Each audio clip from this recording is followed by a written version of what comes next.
Praise the lord. ఈరోజు వాక్యాంశము కీర్తన గ్రంథం 6వ అధ్యాయం 1వ వచనం.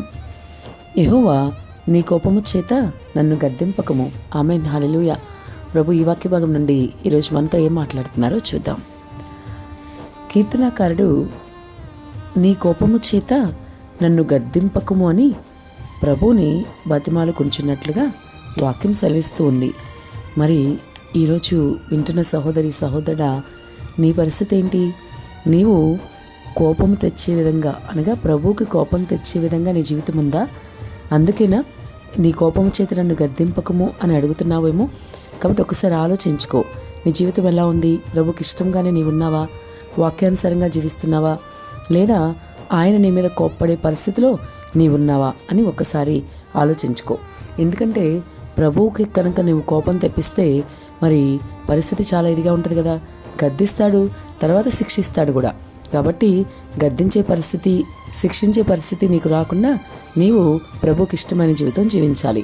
ఎఫ్ఎస్సీ పత్రికలో చెప్పినట్లుగా ప్రభువుకి ప్రీతికరమైనదేదో పరీక్షించుకొనుచు మనము వెలుగు సంబంధుల వలె ఉండడని వాక్యం సెలవిస్తున్నట్టుగా మరి ఈరోజు వింటున్న సహోదరి సహోదరుడు, నీవు కూడా ప్రభువుకి ఇష్టమైన విధంగానే ఉండాలి.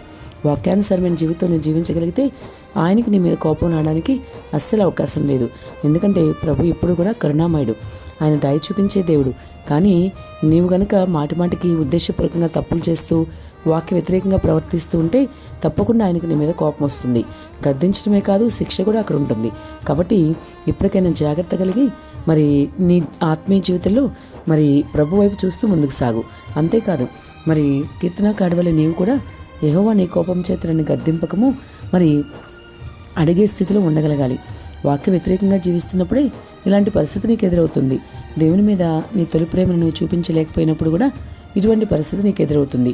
ఆయనకి ఇష్టం లేని వాటిని పదే పదే చేస్తూ ఉన్నప్పుడు కూడా నీవు కూడా ఇలాగే నీ కోపం చేత నన్ను గద్దింపకము అని అడిగే పరిస్థితిలో ఉండాల్సి వస్తుంది.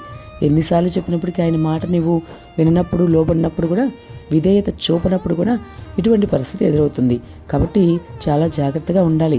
ఆయన కోపాగ్నికి నీవు గురి కాకుండా ఉండాలంటే నీవు ప్రభు చెప్పిన విధంగానే జీవించాలి. అంతేకాదు, నీ ప్రతి తప్పిదాన్ని నీ ప్రభు సన్నిధిలో ఒప్పుకొని విడిచిపెట్టాలి. ఒప్పుకున్న దాని జోలికి మళ్ళా వెళ్ళకూడదు సుమా. కుక్క తన వాంతికి తిరిగినట్లుగా, పంది మరలా బురదలోనే దొర్లినట్లుగా నువ్వు అట్లా చేయడానికి వీల్లేదు. అలాగే చేసావనుకో ప్రభు యొక్క కోపం నీ మీద రగులుకుంటుంది. అప్పుడు నీవు కూడా నీ కోపం చేత నన్ను గద్దింపకము అని కీర్తనాకారుడి వల్లే బతిమలాడుకోవాల్సి వస్తుంది. అటువంటి బతిమలాడుకునే పరిస్థితి రాకుండా మొదటగానే దేవునికి ఇష్టమైన విధంగా నీవు జీవిస్తే ఇలాంటి పరిస్థితి రాదు కదా. కాబట్టి ఇప్పటికైనా సరి చేసుకోవాలి. దేవునికి ఇష్టం లేని నీలో ఏముందో ఒక్కసారి నేను నువ్వు పరిశీలన చేసుకో. దేవుడు తప్పకుండా నీకు బయలుపరుస్తాడు. కంటి చూపు ద్వారా, నోటి మాట ద్వారా, క్రియల ద్వారా, తలంపుల ద్వారా, ఆలోచనల ద్వారా కూడా నీలో ఏదైనా పాపం ఉందేమో. చాలామంది అనుకుంటారు కదా, నేను నిలబడే ఉన్నాను, నేనేం పడిపోను అనుకుంటారు. అనగా నాలో ఏ పాపం లేదని అనుకుంటూ ఉంటారు. కానీ నిలబడ్డానన్న ప్రతివాడు పడిపోకుండా చూసుకోవాలని వాక్యం సెలవిస్తుంది కదా. కాబట్టి ఈరోజు నీవు కూడా నీలో ఏ పాపం లేదని నువ్వు అనుకుంటూ ఉన్నావేమో. ఒకవేళ ఈ వాక్య భాగం నీ ఎద్దుకు వస్తున్నప్పుడు ప్రభు నీతో మాట్లాడుతున్న ఈ సమయంలో నీలో అటువంటిది ఏమైనా ఉంటే ఒకసారి ఆలోచించుకో. ఎందుకు ఈ వాక్యం ద్వారా నాతో మాట్లాడుతున్నారు? నిజమే, నాలో ఏ పాపం లేదు, నేను పర్ఫెక్ట్గా ఉన్నాను అనుకుంటున్నాను. కానీ నాలో ఏదైనా లోపం ఉందేమో, ప్రభు చూపిస్తున్నారేమో, ప్రభు మాట్లాడుతున్నారు కదా అని ఎందుకు నీవు పరిశీలన చేసుకోవు? ఒక్కసారి పరిశీలన చేసుకో. ఖచ్చితంగా నీలో ఇంకా ఏ పాపం మేలుబడి చేస్తుందో, అది పెద్దదైనా అవ్వచ్చు, చిన్నదైనా అవ్వచ్చు. చిన్నదైనా పెద్దదైనా పాపం పాపమే కదా. దేవునికి ఇష్టం లేని కార్యం అంటే, అది వాక్య వ్యతిరేకం అంటే ఖచ్చితంగా ఆయన కోపాగ్ని నీ మీద రగులుకోవడానికి అవకాశం ఉంటుంది. కాబట్టి నీవు ఏ పాపం నీలో ఉన్నా సరే, కోపము, ద్వేషము, అసూయ, అహంకారము, గర్వము, అతిశయము, దేవునికి ఇష్టం లేని ఏదైనా సరే నీలో ఉంటే ఇప్పుడే దాన్ని విడిచిపెట్టాలి. ప్రభుకి ఇష్టంగా నీవు జీవించాలి. అప్పుడు మరి నీ కోపం చేత నన్ను గద్దింపకము అనే పరిస్థితి నీకు రాకుండా ఉంటుంది. మరి ఒకవేళ ఉద్దేశపూర్వకంగా కాకపోయినా తెలియక ఏదైనా పొరపాటున ఏదైనా పాపం జరిగితే అప్పుడు ఖచ్చితంగా ప్రభువా నన్ను క్షమించు, నా మీద కోపం తెచ్చుకోకు, నీ కోపం చేత నన్ను గద్దింపకము అని బతిమాలుకోవచ్చు. కానీ ఉద్దేశపూర్వకంగానే పాపం చేస్తూ దేవుడు చెప్పినా వినకుండా మాటిమాటికి తప్పిపోతూ అదే పాపంలో నువ్వు కనుక కొనసాగుతూ నీ ఆత్మీయ జీవితాన్ని ముందుకు తీసుకెళ్తే మాత్రం తప్పక దేవుని యొక్క కోపాగ్ని గురవుతావు.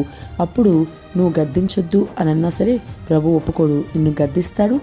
గద్దింపు కూడా వినకపోతే ఖచ్చితంగా శిక్ష నీ మీదకి వస్తుంది. కాబట్టి ఇప్పటికైనా పశ్చాత్తాప హృదయం కలిగి ప్రభు సన్నిధిలో అడుగు, నన్ను క్షమించేసే అని అడిగితే క్షమించే దేవుడు ఆయన. కాబట్టి ప్రతి పాపం విడిచిపెట్టు, మరి పాపం నుంచి దూరంగా పారిపో, దేవుడికి ఇష్టంగా జీవించు. అప్పుడు ప్రభు యొక్క కృపను నువ్వు పొందుకోగలుగుతావు. అన్నిటికీ మించి పరలోకమనే గొప్ప బహుమానాన్ని పొందుకుంటావు. అట్టి కృప ప్రభు దయచేయను గాక. ఆమేన్.